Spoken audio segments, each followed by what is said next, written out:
মহান স্বাধীনতা ও জাতীয় দিবস উপলক্ষে ফ্লোরেন্স শাখা আওয়ামী লীগ ও যুবলীগ ছাত্রলীগের যৌথ আয়োজনে আলোচনা সভা, অভিষেক, সাংস্কৃতিক সন্ধ্যা ও কমিটি ঘোষণা অনুষ্ঠানে সভাপতি আজাদ খান ইমন, সম্পাদক মোহাম্মদ নজরুল ইসলাম নির্বাচিত হয়েছেন। বাংলাদেশ আওয়ামী লীগের সভানেত্রী শেখ হাসিনার হাতকে শক্তিশালী করতে ও বাংলাদেশ আওয়ামী লীগের সকল কার্যক্রমে অংশগ্রহণের লক্ষ্যে অনুষ্ঠানের প্রধান অতিথি ইতালি আওয়ামী লীগের সভাপতি ইদ্রিস ফরাজি ও প্রধান বক্তা সাধারণ সম্পাদক হাসান ইকবাল ফ্লোরেন্স শাখা আওয়ামী লীগের এই আংশিক কমিটি ঘোষণা করেন। অনুষ্ঠানে সংগঠনের প্রধান উপদেষ্টা শরীফ মৃধার সভাপতিত্বে বিশেষ অতিথি হিসেবে আরও উপস্থিত ছিলেন ইতালি আওয়ামী লীগের সহসভাপতি আবুল কালাম খোকন, নয়না আহমেদ, যুগ্ম সাধারণ সম্পাদক শেখ মামুন, বিজ্ঞান ও প্রযুক্তি বিষয়ক সম্পাদক শাহিনা আক্তার রিনা,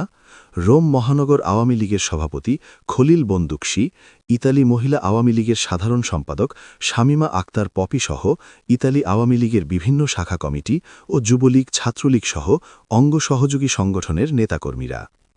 নেতৃবৃন্দরা বলেন, এই কমিটি সংগঠনকে গতিশীল করবে, প্রবাসী বাংলাদেশি মুজিব আদর্শের সৈনিকদের মধ্যে ঐক্য প্রতিষ্ঠা এবং আওয়ামী লীগের উন্নয়নমূলক কর্মকাণ্ড প্রচারে সক্রিয় ভূমিকা রাখবে।